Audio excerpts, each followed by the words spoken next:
this is a sesquicentennial event, and we have somebody from the city here filming this for us tonight, and it'll be on Channel 18 at some time in the future. If you have Comcast, you'll be able to see it on Channel 18. These two photographs represent two different time periods in our history as far as public transportation goes. And there'll be more about all that, but I put them side by side just to show you a contrast of how we started, how this era started, and what the era evolved into. And this era I've called an electrifying era for obvious reasons. From streetcars to interurbans, Madison County, Indiana, we're going to go from 1888 to 1941. We begin with the mule-drawn streetcars in Anderson. It lasted only 4 short years, but was the forerunner to an idea that lasted over 4 decades.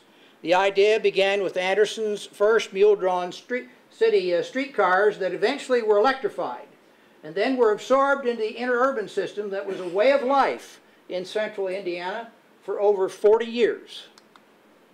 This form of public transportation had its beginning in Anderson on August 19, 1887, when the Anderson City Council granted a 30-year franchise to Sheldon R. and Dixon C. Williams of Lebanon, Tennessee, to construct and maintain a street railway in our city.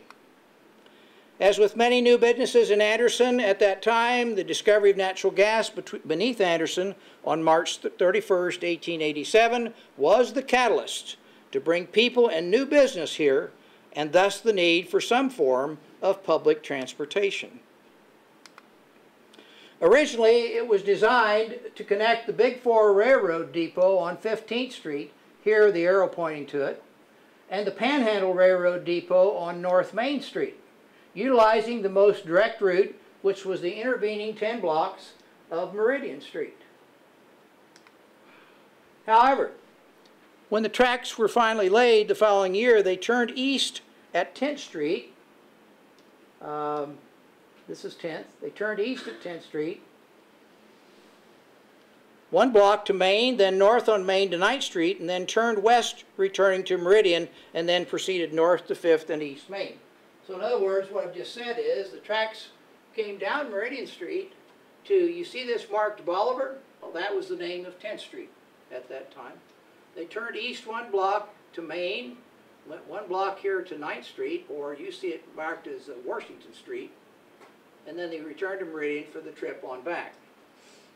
The transfer point was on 9th Street between Main and Meridian, where passengers would disembark or continue on after transferring to another car. In other words, the car you got on at a particular depot came only halfway into the city, and there it met another car and took you on. So you did make the trip, because they didn't have a good way of turning those cars around to begin with. So they did, that's how they did it.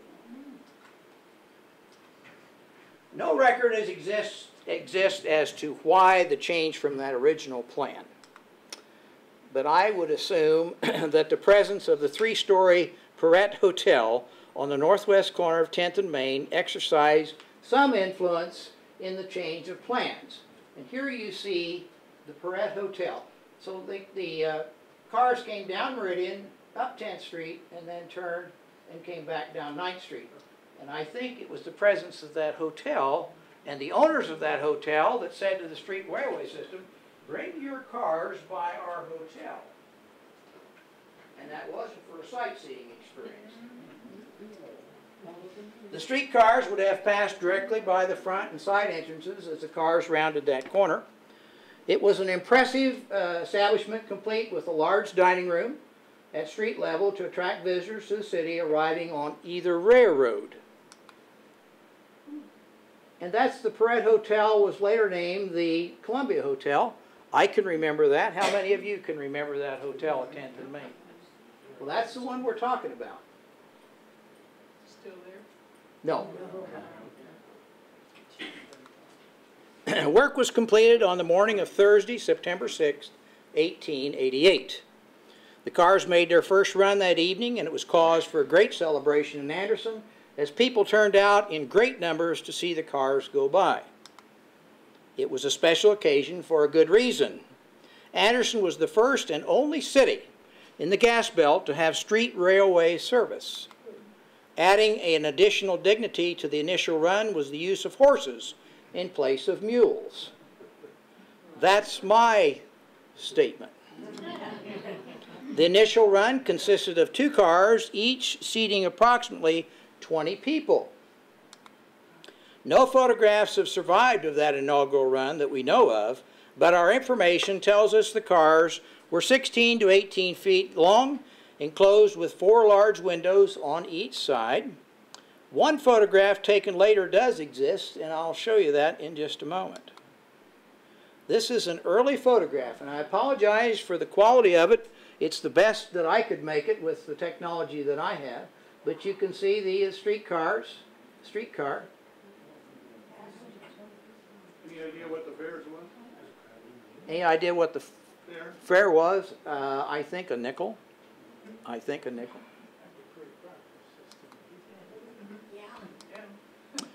There were open platforms on each end with 1 step on each side.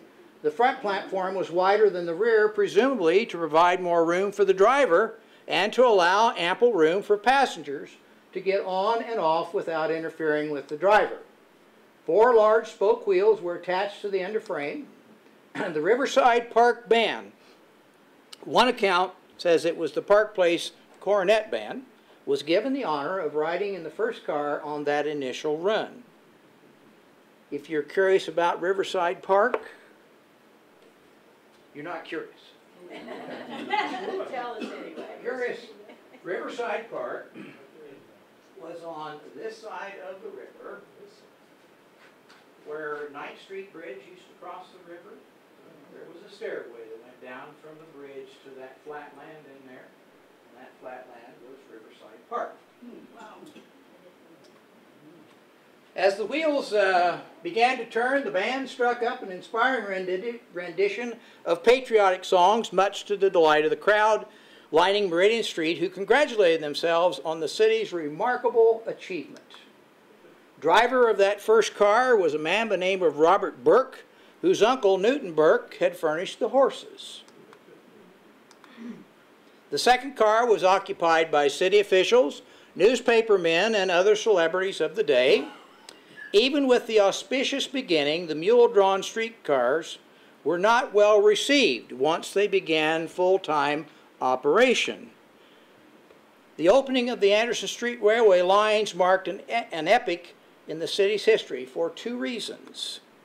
On the evening of the opening, as the band was playing "There'll Be a Hot Time in the Old Town Tonight," and revelers gathered on the streets shouting and waving flags, the officials of the Board of Trade were meeting at Charles L. Henry's office at the corner of 8th and Meridian Streets, signing the contract that brought the American Wire Nail Mill to Anderson, one of the largest and most important industries up to that time in the city. And the American Wire and Nail was located over at 16th and Locust on the southwest corner of that property. Some of their buildings are still there today. In time, branch lines were built off the main line to connect the northwest part of the city, Hazelwood, and the former Anderson Crossing area at Columbus and Ohio Avenues. But these proved to be unpopular due to inefficient service. Once viewed as rapid transit, the mules became somewhat of a joke. You see, their speed was so slow that many decided to walk to their destination, as the pedestrian pace was quicker than that of the mule. And the unpredictable mules would occasionally stop for a nap while en route, much to the dismay of the driver and the passengers. Can you imagine how frustrating that'd be? You're trying to get to some place and the darn mule goes to sleep on you.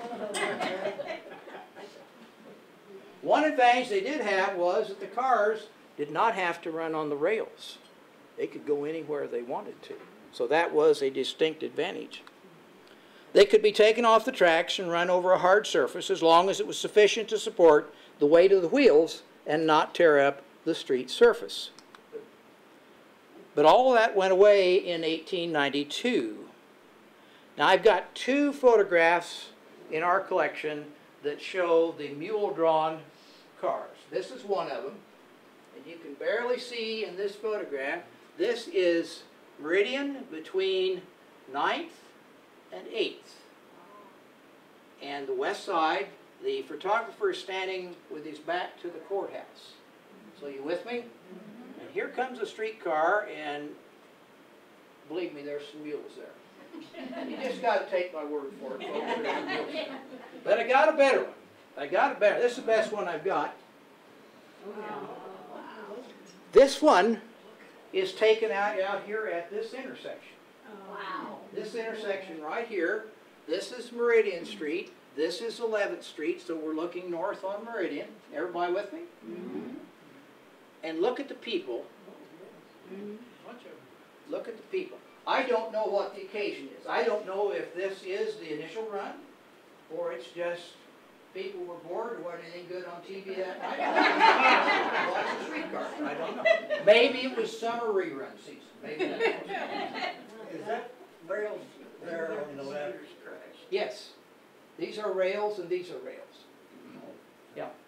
They ran on rails. But as I said, they could be taken off. Oh. They didn't have to. This is a historical marker down by the ballet studio that tells you that on the 19th of August 1887, the charter was signed and the street railway system was underway. March 12th, 1892, and 4 years after the city's introduction to streetcars, the Anderson Electric Street Railway Company was born, and with it the electrification of the streetcar, an innovation that transformed mass transportation in Anderson and eventually ushered in the era of the interurban. The Anderson Electric Railway began operations with the electrification of the former mule-powered streetcars in Anderson, making the city the first in Indiana gas belt to operate electric cars on the street railway. Its owner, Charles L. Henry, had acquired the company June 20th, 1891. By 1897, there were 21 passenger cars operating on 11 miles of track in our city. That acquisition was the beginning of what became a whole new way of moving about. Soon, other Madison County communities followed. The Elwood Electric Street Railway began local service November 6, 1893. By 1897, the company was operating 5 passenger cars on 6 miles of track in Elwood. The railway became part of the larger Union Traction Company of Indiana June 27, 1899. And Summitville was introduced to this new concept when the Marion City Railway opened a line from Jonesboro in Grant County to Summitville July 1, 1894. This is an early photograph taken at the corner of 9th and Meridian in Anderson, showing an electric streetcar. You notice the Anderson Bank was in the building that was then later occupied by Frisch's. Electric streetcars. This would be 9th Street on the south side of the Courthouse Square.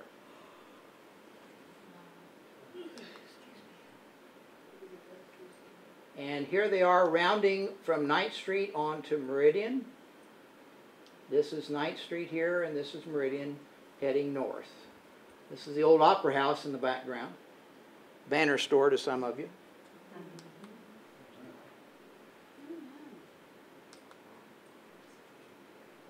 There's some workmen working on the lines at the corner of 9th and Meridian. Courthouse would be just out of your view to the right.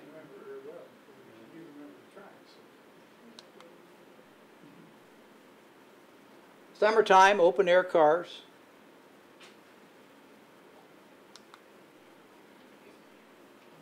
These are marked North Anderson.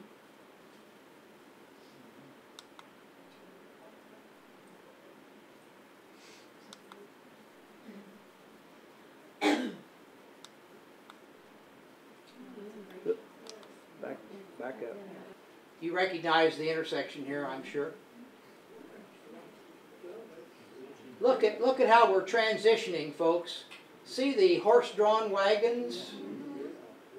So, I mean, we're in a transitional period in Anderson. So there's some old and there's some new.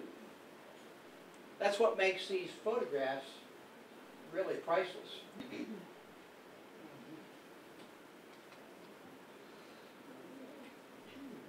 That's the former power company out on Broad, or the power barn. Mind your way, Melanie. No, no. Okay.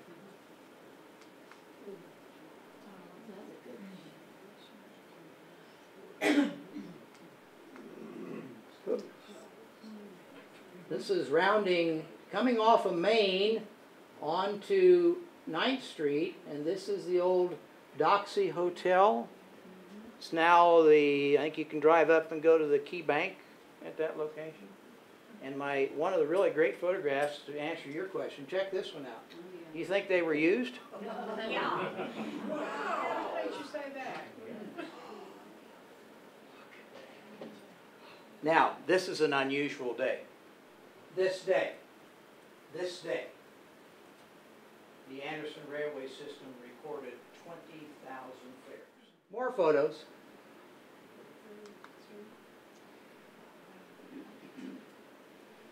Now we've moved up a little more modern era.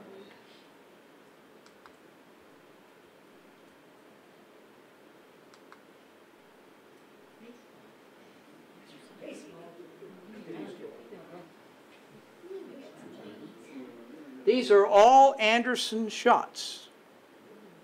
So our predecessors are in these photographs. How far out did the tracks go? How far out of Anderson could you go on these? I'm going to show you that, Laura. Okay. All right. I'm going to show you that. Now this one, this says 3rd Street and Evelyn. Now that's probably foreign to you, Evelyn. But that was an addition in our city, and I'll try to boundary it for you. The east boundary would be Madison Avenue. The west boundary would be Sycamore. The north boundary would be 1st Street. The south boundary would be 8th Street. Okay.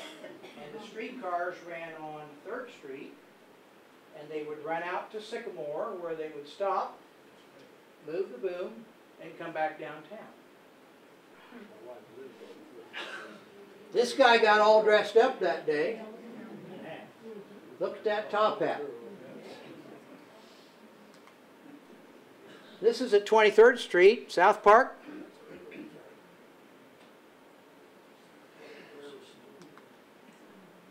And I love this one. This is at Madison and Nickel. Madison Avenue and Nickel Avenue. How many remember, but you can't see it, but you can see his pumps, Jim McCullough's Standard Oil Station. Remember that? Yeah. There you are. That's Jim McCullough's Standard Oil Station. There's Strickler's Hardware. And this is Birdshaw's Market. It's been a lot of things. Now it's a car wash. That's on Madison Avenue in Hazelwood. What years are we looking at here? I'd say 1920s, early 1930s. That looks like the ones that run in New Orleans now. Looks like the ones that run in New Orleans now, okay. This is at the corner of John and Nickel Avenue, and we got 2 of them in the picture. You remember the old El Dorado shopping area along John Street there? That's the El Dorado. Of course, the big 4 tracks are still there today that parallel John Street. See what I mean about these photographs? They're treasures because they give us glimpses into a period of time here that we had not seen before. Now this photograph was taken right outside this building on Meridian Street. And across the street is the Union Building. And these gentlemen are standing in front of this, our corner right here. And look how the cars are parked. Isn't that unusual? Well, but they're parked not parallel, not diagonal. They're parked at a right angle to the curb. This is 9th Street. This would be Main. And behind me would be Meridian, and this is the south side of the courthouse square on a rainy day. Isn't that a great photograph? Yeah. It's a gloomy photograph, wouldn't you agree? But it's a neat photograph. You know, they're talking about putting two-way traffic in the city right now and having parking on both sides. Well, you had it then, plus you had to contend with a streetcar in the middle of it. Did I see a hand up? Yeah, how do they heat the cars in the winter time? Roger? That's electric heaters. Electric heaters. Where they had heat at all. Where they have heat at all. Thank you, Roger.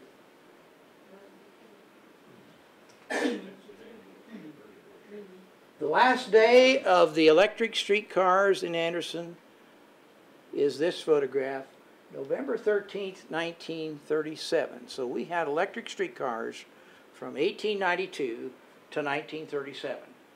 Does that say Remy on it? It says Remy on it. Yes, it does. And that's the last type of the cars used.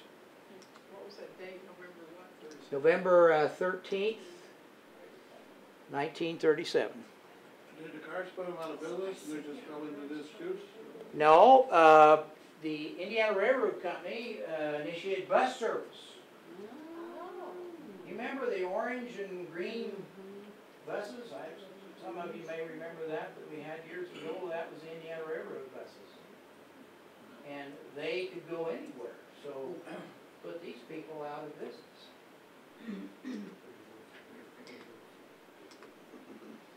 Charles L. Henry gave birth to the name by which the new form of transportation would be known throughout all of Indiana.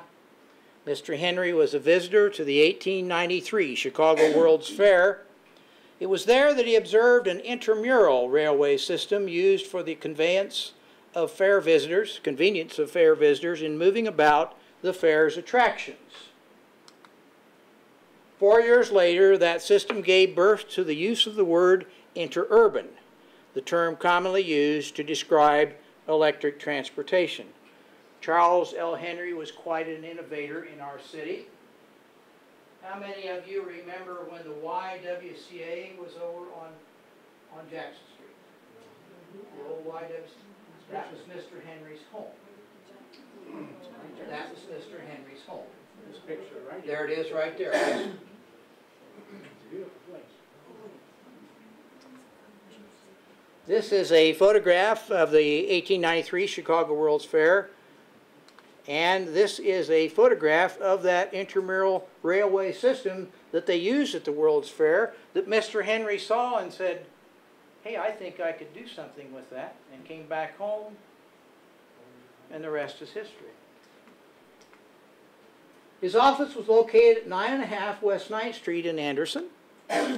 And it was there on the afternoon of September 3rd, 1897, that 5 men met and organized the Union Traction Company of Indiana.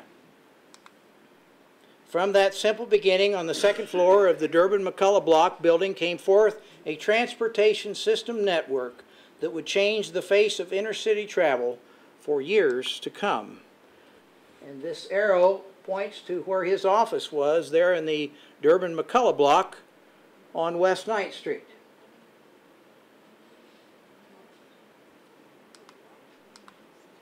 Initially, 5 men were the officers, 4 from Anderson, 5th was from Marion. Henry was made president, Philip Matter of Marion vice president, Ellis C. Carpenter secretary, John L. Faulkner treasurer, and J. A. Van Osdol was the general attorney for the fledgling organization. Events now moved quickly. On December 23rd of that same year, the Union Traction Company made a test run over newly laid tracks from Anderson to Alexandria. All went well, so much so that on the first day of January 1898, history was made when the regular service between Anderson and Alexandria was begun. And you see the historical marker in downtown Alexandria denoting that significant event. That run has long been considered Indiana's first interurban line because it was the first time that cars specifically designed for interurban service were used. Residents of Alexandria were further delighted on April 12, 1898, when the Union Traction opened 6 miles of track from Alexandria to Summitville. Hourly passenger service from Anderson to Alexandria to Summitville enabled travelers to go from Anderson to Marion after making the connection in Summitville. And that's a photograph of that day in downtown Alexandria. That's Harrison Street, north of Church Street, for those of you familiar with Alexandria. And look at the band that's turned out and all the people to welcome that first car from the north in Alexandria. You think it was a big deal? On May 4th, 1898, service was commenced with 2 passenger cars running over 9 miles of tracks between Ellick and Elwood by the newly formed Elwood and Alexandria Railway Company. It too was acquired by Union Traction on September 21st of 1901. The UTC was growing, and soon consolidations took place. On June 27, 1899, the Union Traction Company of Indiana, the successor to the Union Traction Company, was formed. It included the former UTC and Citizens Street Railway Company of Muncie, the Elwood Electric Street Railway, and the Muncie, Anderson, and Indianapolis Street Railroad Company. Service to Indianapolis was opened January 4th, 1901. By 1903, the company was operating over 144 miles of rails throughout Madison County and its neighboring counties, including Grant, Delaware, Marion, and Tipton. In 1912, the Union Traction Company again reorganized, and more consolidations took place. By 1916, the company was operating over a distance of 463 miles here in Indiana. Big company. The Union Traction was not without problems. On a dark night, January 18th, 1901, 2 cars collided on the White River Bridge east of Anderson. The crash, which was caused by a broken circuit, caused panic among the passengers. However, the most severe injury was a crushed foot. On September 9th, 1903, an interurban car lost brakes approaching the Alexandria station. It roared through town at 40 miles per hour and finally stopped after hitting the station, burying 2 persons in the ensuing wreckage.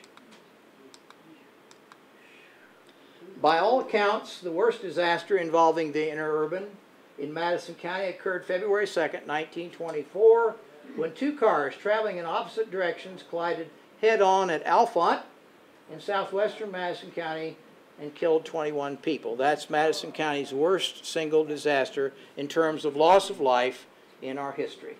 Where's Alphont at? Alphont, if you know where Ingalls is. Well, Alphont is just on the southwest edge of Ingalls, across Lick Creek from Ingalls. That's Alphont. What's the county road on that, you know? 750 west. 750 west? 750 west.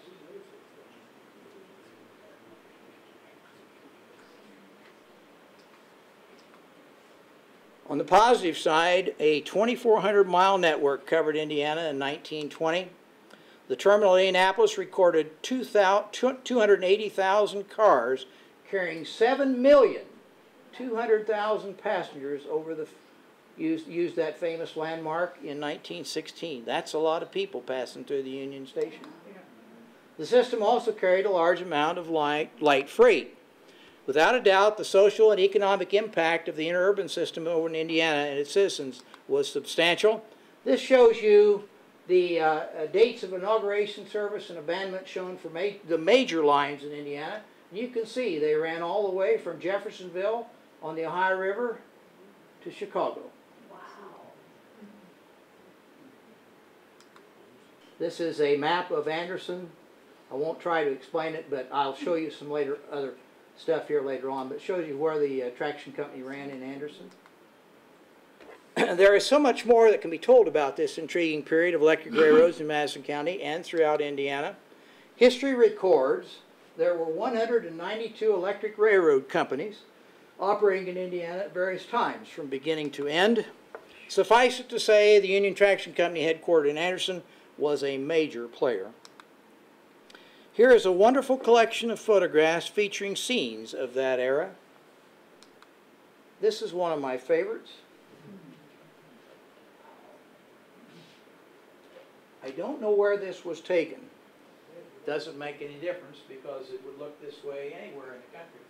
But these cars these cars ran at a rate of 65 miles an hour.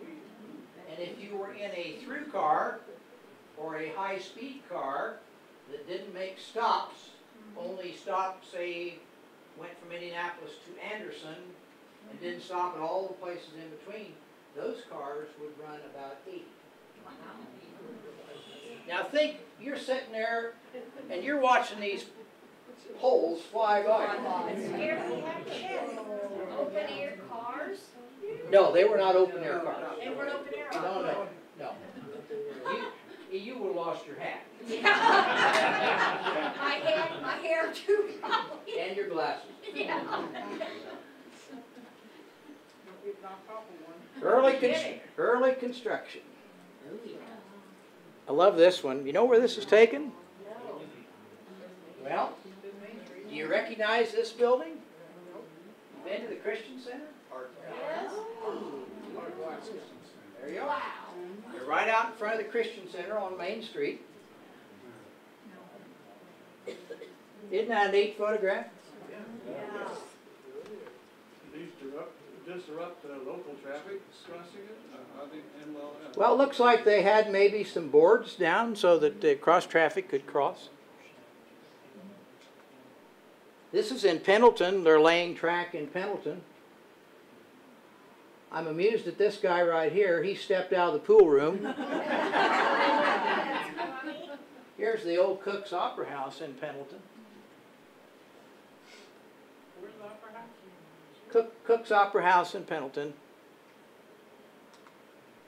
Interiors. This is what they looked like on the inside. Pretty nice, huh? Well, it gets better. It gets better, John. See, this is where the motorman would sit.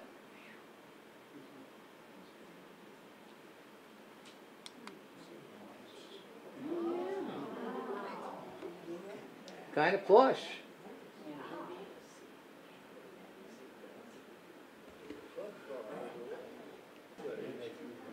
The power plant and the car barn, this was out on North Broadway. This was the car barn where they performed repairs and so forth. And then, yes, it's still there, and this was the power plant. Is that Brown's? Yes, Brown's Bowling Alley, yes. More pictures of the power plant. You can see how enormous it was. And the repair shop. The only thing standing now is the repair part, isn't it? Yes.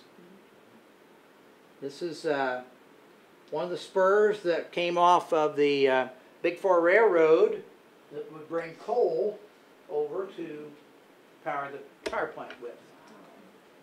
This is some of the generators inside. Now, to explain this to you, these were electric generators that powered and sent the power out on lines, and that's what ran these cars. These are monster generators. You know the voltage of them or power? I don't. Roger, do you know? No.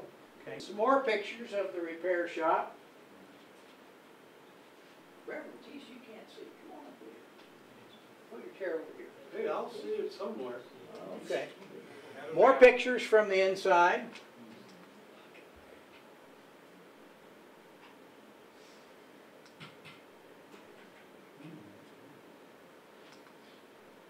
The Union Building. That's the building right across the street. And it takes its name from the Union Traction Company because that was their headquarters. Hence the Union Building, and we still refer to it as the Union Building today. For years it had another name, Citizens Bank Building, but it's come back to be the Union Building. That's 1915 photograph of the Union Building. You can see the car here in the street. Before the Paramount Theater, yes. This is a control panel that was part of the Union Building. And the man could sit here and through the movement of lights, track the movement of the trains. Unfortunately, on the afternoon of February 2nd, 1924, when the Alphont wreck occurred, the man sitting there could see the lights And he had no way to communicate Oh, no. to the cars. So he makes a phone call to the repair shop and has them dispatch a wreck train. So there was a wreck train en route about the same time as the wreck occurred. Could you have turned off the power? to No, prevent he had no ability to do that. Oh, my God. Stations and ticket offices. This is the Anderson station down at 5th and Main. Another view of it. You could go into this hotel, which I think it was the Panhandle Hotel. Is that right, Roger? I got it, I'm not sure. All right. You go in here and you buy your tickets, and then you come out underneath this covering, and you'd sit here and wait to be picked up. Do you remember the Masonic Temple across the street? Well, you could buy tickets there as well. And there was a movie theater in there. You could go in and watch a movie if you wanted to.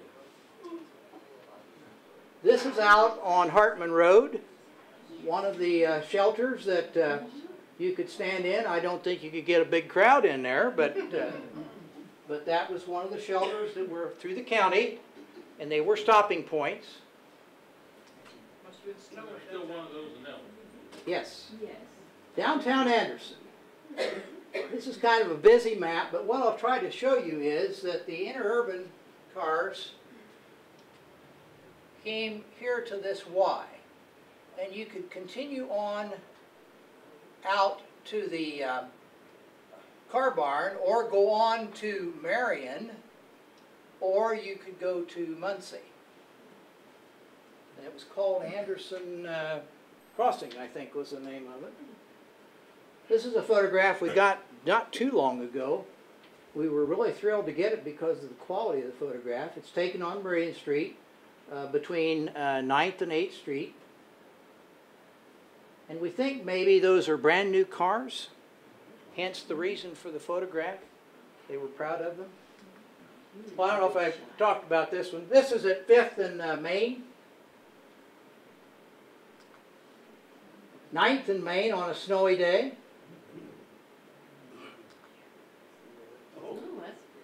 This is from the courthouse. See the old cannon that I talked about last week, for those of you who were here. Isn't that a great photograph? Isn't it fun to see our city years ago?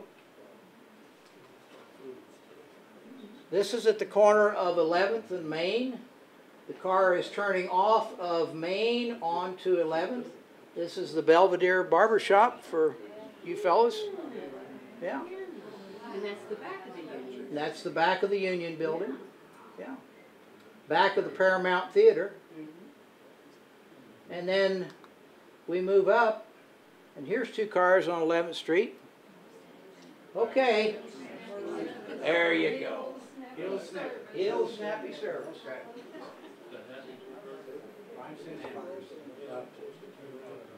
Isn't that a great photograph? And here it's coming up the street.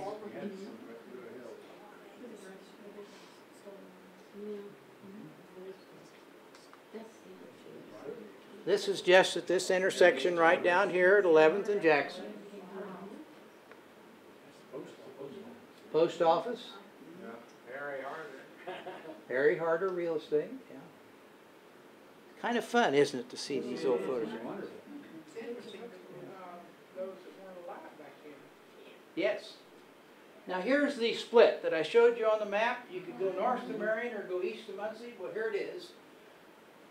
These cars are, I'm not sure where they're coming from, but you can see one of the, this car is going, this car is coming, and you see one of the wait stations, as they were called. Eastbound car crossing North Main Street. Now, there's no crossing guards there at all. No, they had the right-of-way, too. They had the right-of-way. Hoosier Land, that was one of the famous named cars of the Interurban, and it's at the Anderson Junction. The date of this photograph is June 24th, 1939. It's blurred a little bit because he's moving.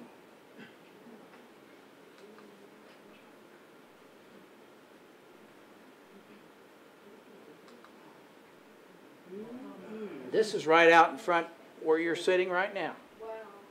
Do you see the sign that says the Citizens Bank? So the building you're in right now is this building, but that building is not here yet in this photograph. The other half of our building. This is on Meridian Street between 10th and 11th.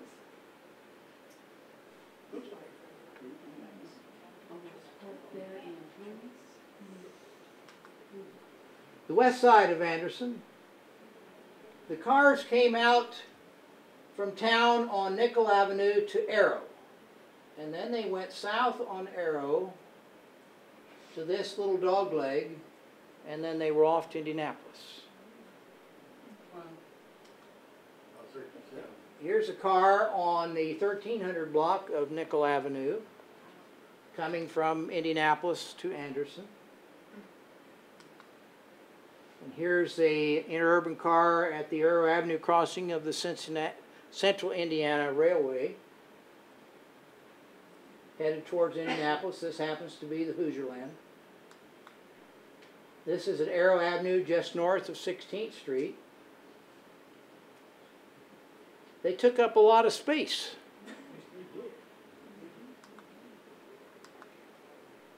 And this is the little dogleg at Guide Lamp. This is 25th Street, this is Arrow Avenue, and you took a little dogleg because it lined up and ran parallel to the Big Four railroad track that ran along the west side of Guide Lamp and still runs along there today. But this would have been a spur line going down to the, well, it went down to the old Anderson Carriage Company at one time. Yes. Yeah. They use curve. No, Hughes Curry's on 8th Street, right? This is 25th Street. Something wrong with the fan. This is 16th and Arrow Avenue heading south. This is a freight, hauling freight at 16th and Arrow Avenue. And this is this little dogleg again at Arrow Avenue and 25th Street.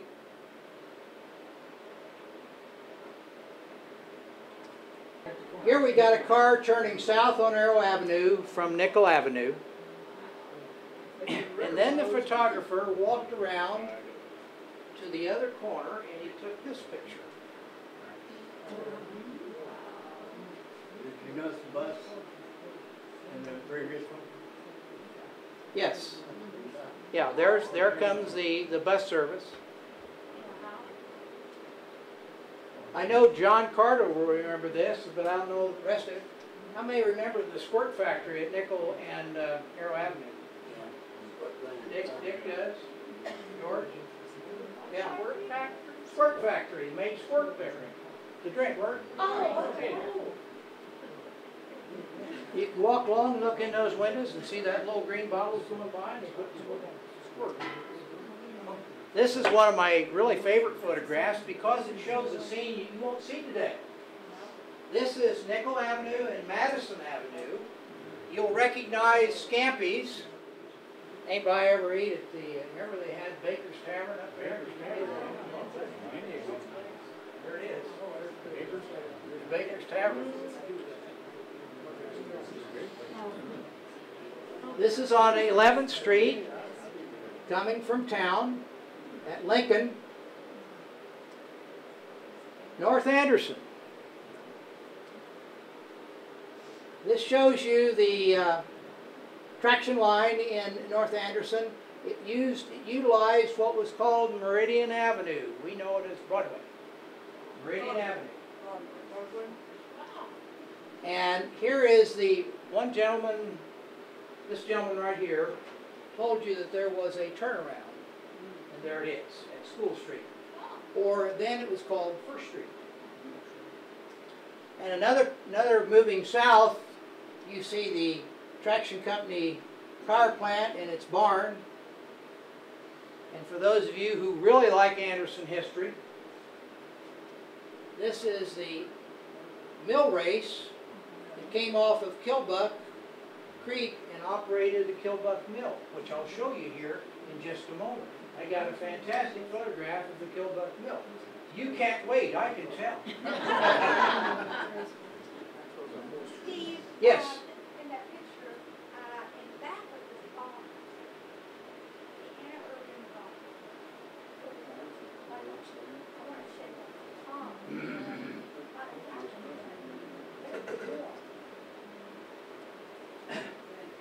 Marty said, I'll back it up.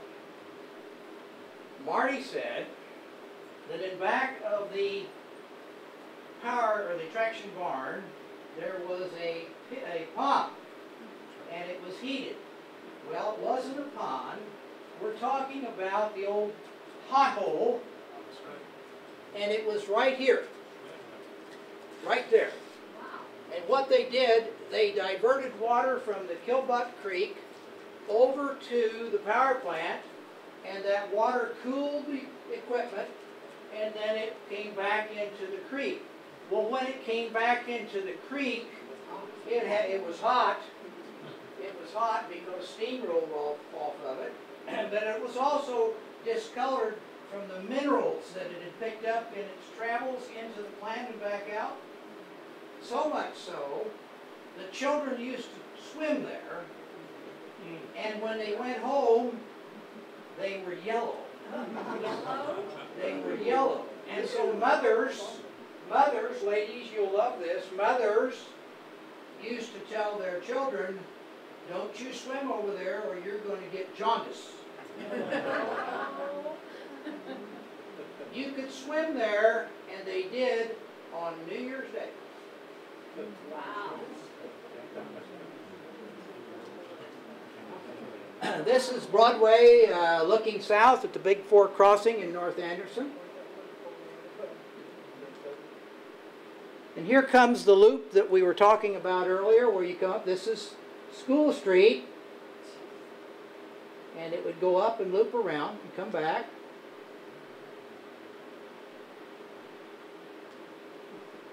And here you see it entering the loop. Remember that old building at Cross Street and Broadway?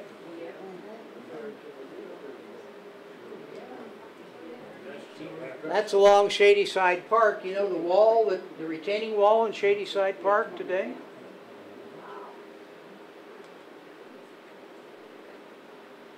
And this is a car parked in front of Shady Side Park. This shows you the size of the power barn and the repair salvage operation. You notice the double tracks, and then you notice this is for vehicles. It's paved, but this is all dirt.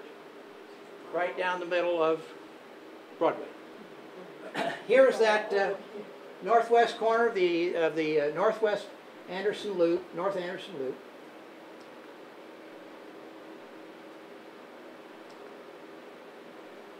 That's the Marion Flyer, another one of the famous cars.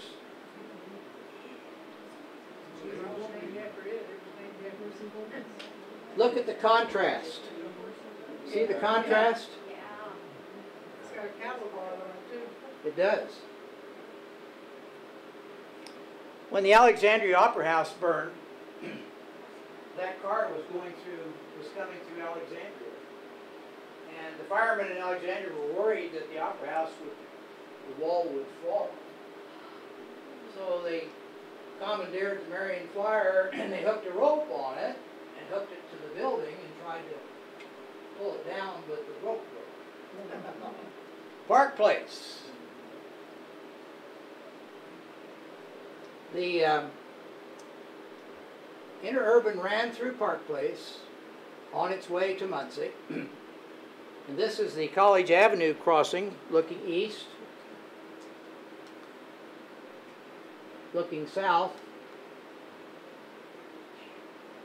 Used to run along the edge of the cemetery.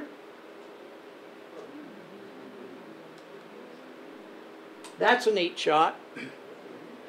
That's coming, that's going up the hill just after crossing over Milton Avenue. You know how when you go to Anderson University, on 3rd Street now and you ascend, Yeah. there you are. He's ascended. To put it in perspective for you, the street today is on the other side of this hill. This is out at Rangeline. Rangeline looks a little different today. Maintenance.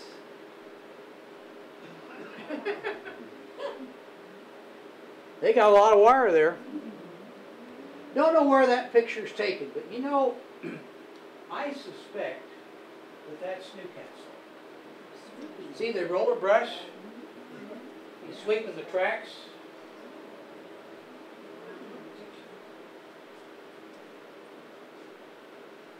Maintenance cars. It took a lot of maintenance to keep this line up and running and all the miles of track they had. Here they're maintaining some of the wires. Gentleman up on top of the car here. Don't know what he's doing. But he's got the attention of the kids down here, doesn't he? Could be trimming trees. Here they are in North Anderson doing some kind of repair.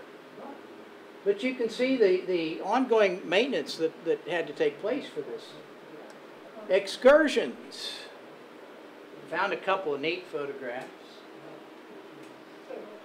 We got any Kiwanians in the group? Anderson Kiwanis Club.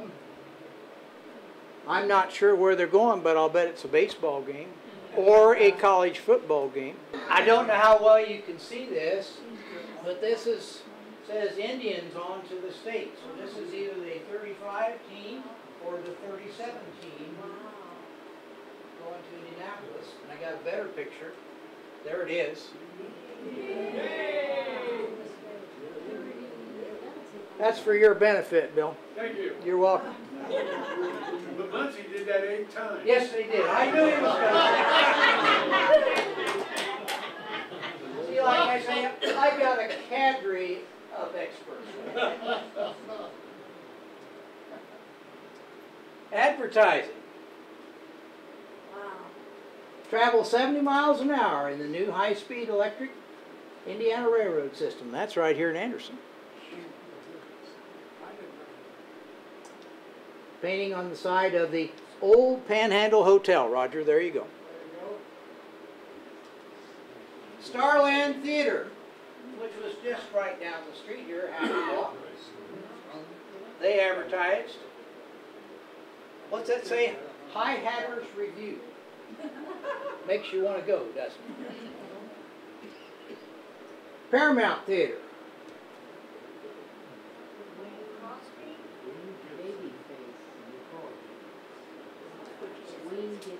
And there's the Killbuck Mill.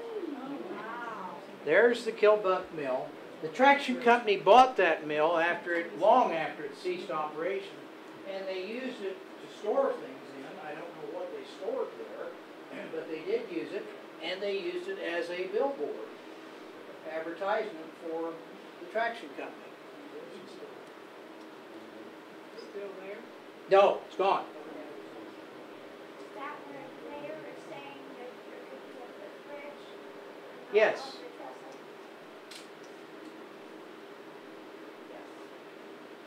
Mayor Smith is in the back of the room right now. And this is the old Pennsylvania trestle that he wants to turn into a footbridge across the river as part of the trail system. Yielding the right-of-way.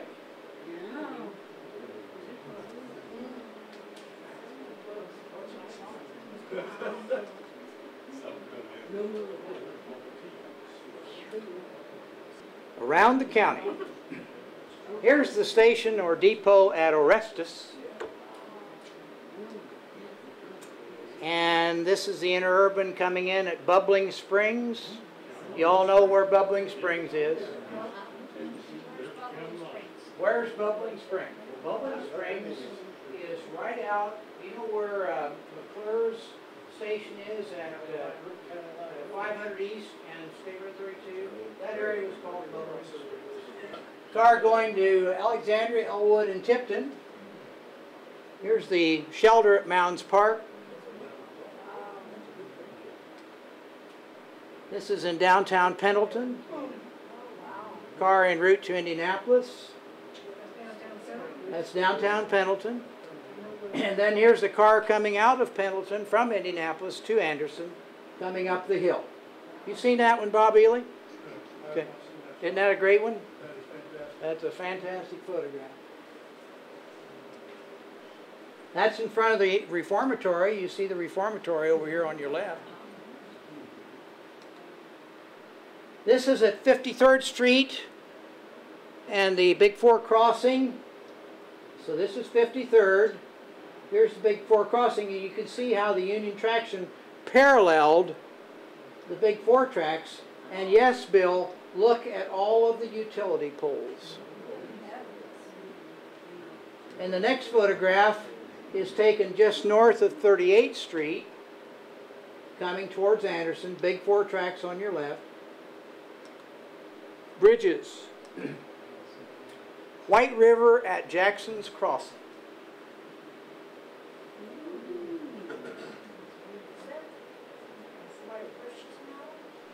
Is that by Frisch's now? No, that's by the Anderson Airport. That's by the Anderson Airport.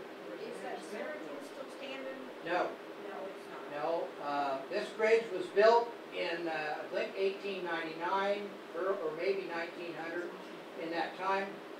In 1913, we had a huge flood here in March, and it took that bridge down. Oh, wow. And there it is. Wow.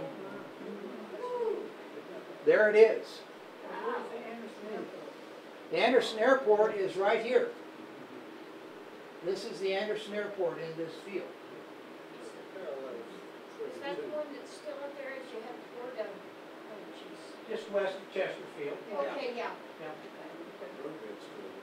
I want you to notice something. When this bridge came down in the flood of March 25th, 1913, of course it interrupted service. Obviously. Union Traction Company, being quick on their feet, said we can get around that. They would run the car out from Anderson and stopped it, and then they built a walkway and a footbridge. And here's people on the footbridge going up and getting on the car that's going on to Muncie. That's a great photograph, though, wouldn't you say? The bridge was never rebuilt? The bridge was rebuilt. Now this is downtown to Park Place. This is a bridge that a lot of people have never seen. Here it is. This came across where the Truman Bridge is today. Where the Truman Bridge is today is where this bridge crossed over White River on its way to Park Place and on to Muncie. And here's another photograph of it. And you see the courthouse in the background. White River, downtown to North Anderson. We had this bridge. This is billboards and Broadway, where it crosses White River over here to the right. Killbuck Creek, downtown to North Anderson. All you had at Killbuck Creek was an unguarded crossing bridge. Here's the barns in the background. And to check this one out. I don't know when it was taken, but obviously White River's at flood stage. This is the Grand Avenue Bridge. Grand Avenue Bridge is closed for obvious reasons. But here's the Union Traction Bridge. You got two sets of tracks, and here comes the train out on it from downtown Anderson. Fall Creek at Pendleton. If you leave Falls Park today on Pendleton Avenue and you go across Fall Creek, you know, the park's to your right, well, This is the bridge that the one that's there now replaced this bridge. But then you had the Union traction. So this was the twin bridges at Pendleton.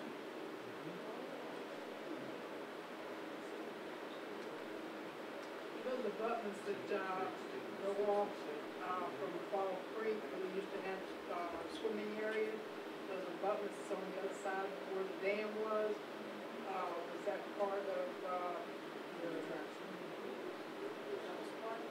Question is, are the abutments for this bridge, are those the ones that are still there at Falls Park today?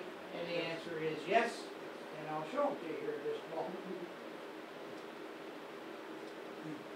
Into Mountains Park, this is one of my favorites. When this one came to us, nobody knew what it was.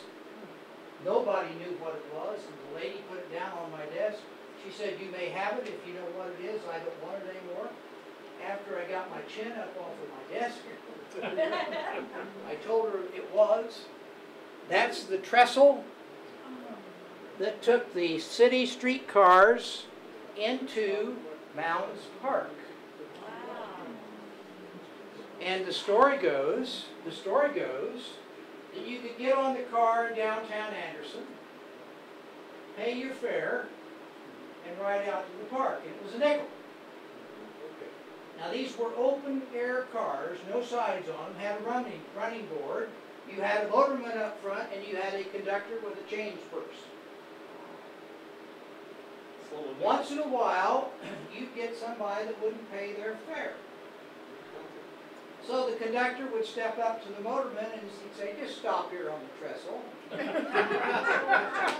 And then he'd go back to the passenger and he'd say, "Now you've got a choice. You pay your nickel or you can get off right here." That's a 75-foot drop. Is there anybody that didn't pay? Yes. They didn't pay until they got there, then they paid. Over Milton Avenue to Park Place. I love this photograph. I remember this as a kid, as a little kid, and then it was gone. And when this came to us, I was so excited because it brought back a childhood memory. See if it does for you. Oh, yeah. Absolutely. Now this is all filled in, and a little bit of this wall is still there today. How many remember that? Good, good.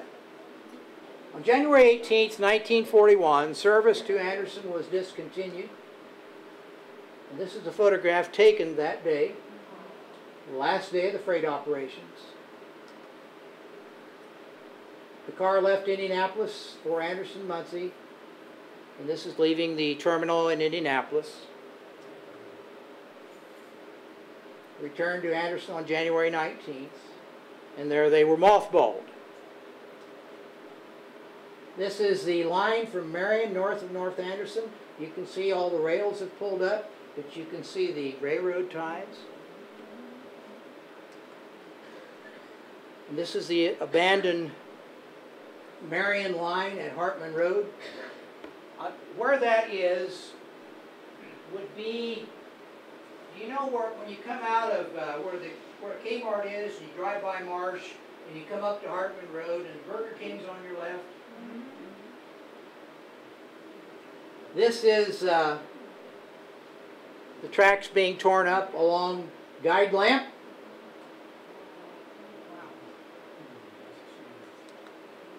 What's left? Well, we know the repair shops are there. We know the Union Building is here.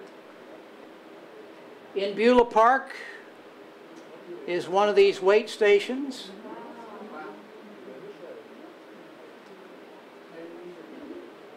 Behind Osley's Market in Alexandria, if you walk back there, you gotta ask permission. I didn't, but you gotta ask permission. Walk back there, and here are some old bridge abutments for the line that was to run from Muncie to Alexandria. Wow. They built the bridge abutments, and then they discontinued the idea, and so it was never completed. Wow. So So this is over Pike Creek in Alexandria. That was about 1910 or 11. I don't know. Roger, do you know? Nope. Not read. Is it 1910 or 11? Long in there. Okay. Alexandria's did a nice job of remembering the Interurban. Yeah, there's a picture of it. Another weight station downtown there. I think that's the corner of Harrison and Washington, maybe. But an artist has painted an Interurban. That's their historical marker. These are the abutments for the Union Traction trestle over that takes you into Mounds Park. And the Mounds Park people, when I talked to them, I said, "What's in that ravine?" They said, "We don't know. We think there's something down there, but we never go down there." And I said, "Well, I think I'll go." And they said, "Don't go in the summertime because it's just, you can't see anything, brambles and all that." So I picked a nice, pretty January day, and I made my way down this steep embankment to get these pictures. And I'm all excited because I'm seeing something that people rarely see, and that is these abutments. See, historians are kind of crazy. I know what some of you are thinking, so I'll just say it for you. Well, anyway, I decided that it was time to come home, and the trip up that steep embankment was nothing like the trip down. Well, I'm here. Here's what the question here, and this lady here. Here's the abutments at Falls Park over Fall Creek. There's the dam right back there. And this is across from Frisch's. Okay. You only see it when there is no foliage. You won't see it now. But as you come out of Frisch's onto Grand Avenue, cross Killbuck Creek, and go down and make that big sweep on Grand Avenue to go east, just before you make that sweep, you're looking straight at those abutments or that bridge that used to cross there. Then, here's the abutments for the bridge that crossed 3rd Street over White River. And this picture here, this is a modern day picture of this area. It is the cut immediately beside State Road 32.